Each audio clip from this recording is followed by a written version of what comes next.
Hey guys, how's it going? As much as I hate talking in front of this camera, I've been getting a lot of people asking me through messages or comments how I play double bass. So that's what this video is going to be. It's going to be a demonstration, if you will, on how I play double bass.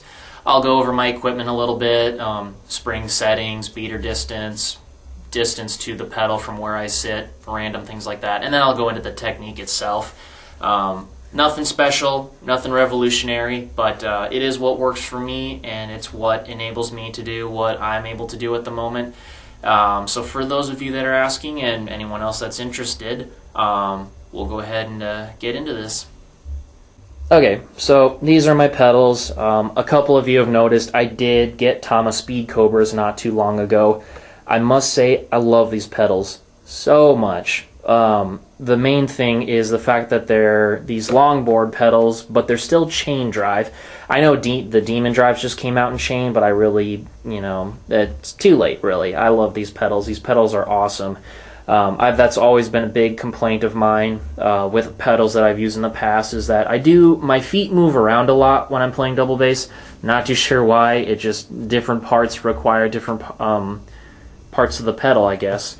But the longboards definitely allow you to do that. And then I've played direct drive pedals, like Axis, Demon Drives. I've even tried some of the trick, like Dominators and Bigfoot pedals.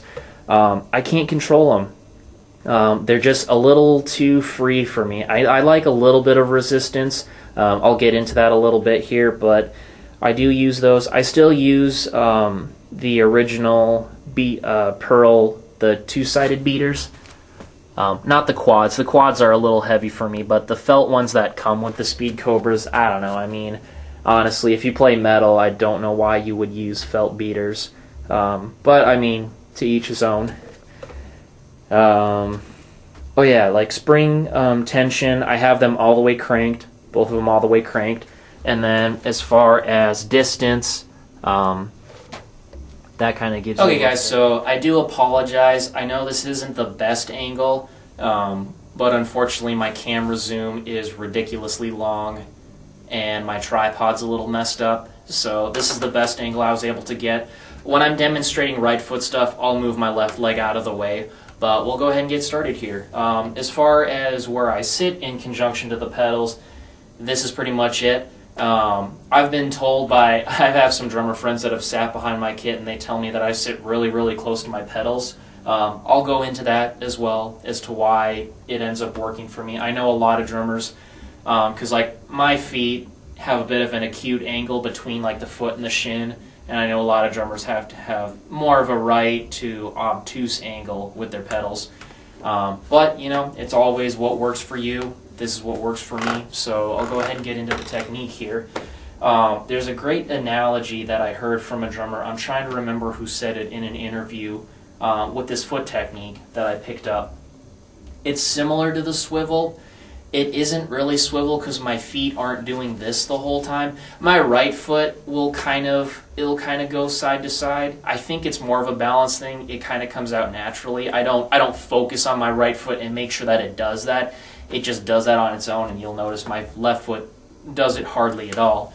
But I'll go ahead and get into it here. The analogy is it's like dribbling a basketball.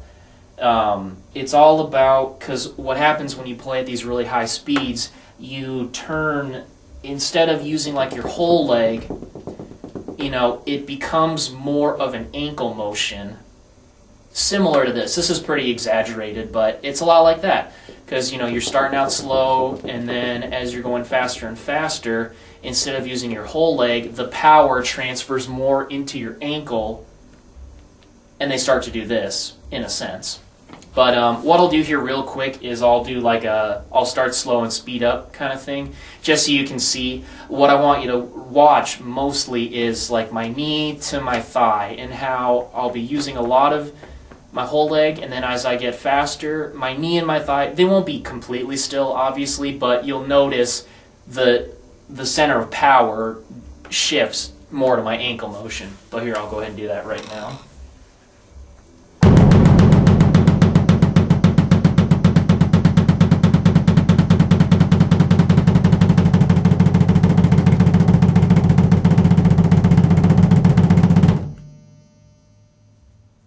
So if you noticed, a lot of leg, and it turns into more of an ankle motion.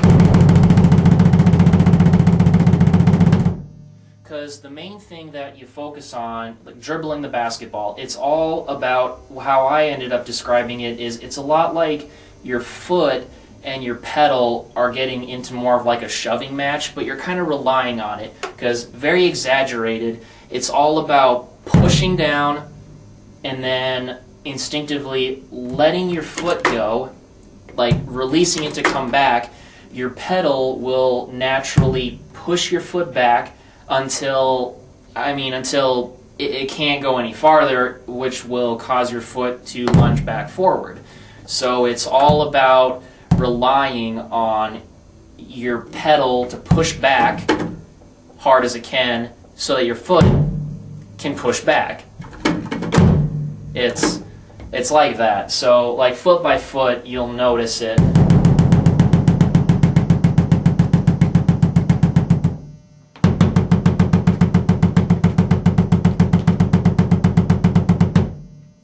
So it's all about, because I see some metal drummers, and if it works for you, go for it. I'm not going to say anything bad about it.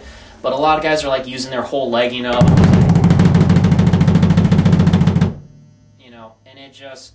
and I used to do that. I used to focus on just like bicycle pedaling my whole way through it.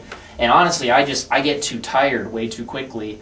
I practice on a good day. I'll get between like 3 to 4 hours of solid practice just from start to finish.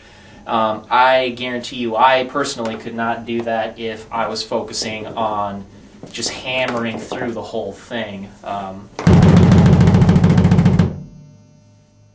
So that's pretty much it. Those are the things that I would recommend, and that is why my pedal tension is super high, and my beaters are a little farther back than I guess most would say. I don't know, obviously I don't know every drummer in the world, but as far as from people that have sat down at my configuration, they critique those kind of things, but it's what works for me, and I'd like to think I do a good job with it. But that's pretty much it.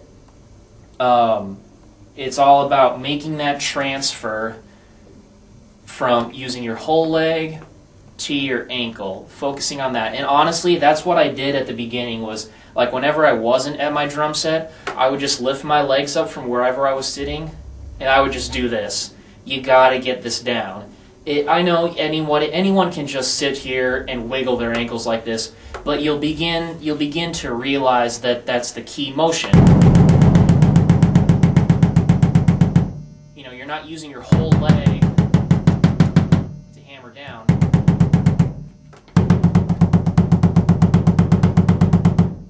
And that's what enables you to get these momentum, because that push argument, the push fight that I was talking about earlier, that momentum, you'll find a groove, and everyone's will be different. Some people will feel it up here, some way down here. Mine's about here. But whatever works for you, but that's how I'm able to do it. But that's pretty much it. Just focusing on that bounce back. Because exaggerated, I think I already did it, but exaggerated, it's because your foot's here, you push and you release, push, release. And then as you get faster and faster,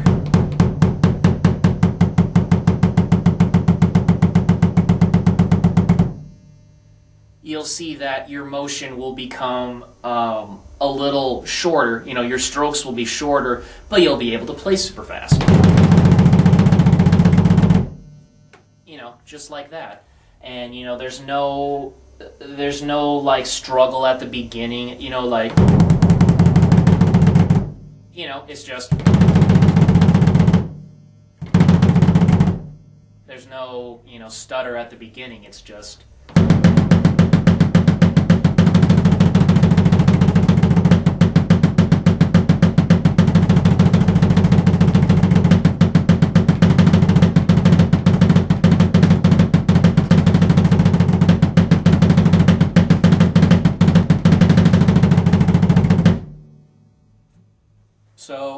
that's pretty much it. You know, focus on really honing in on that ankle motion.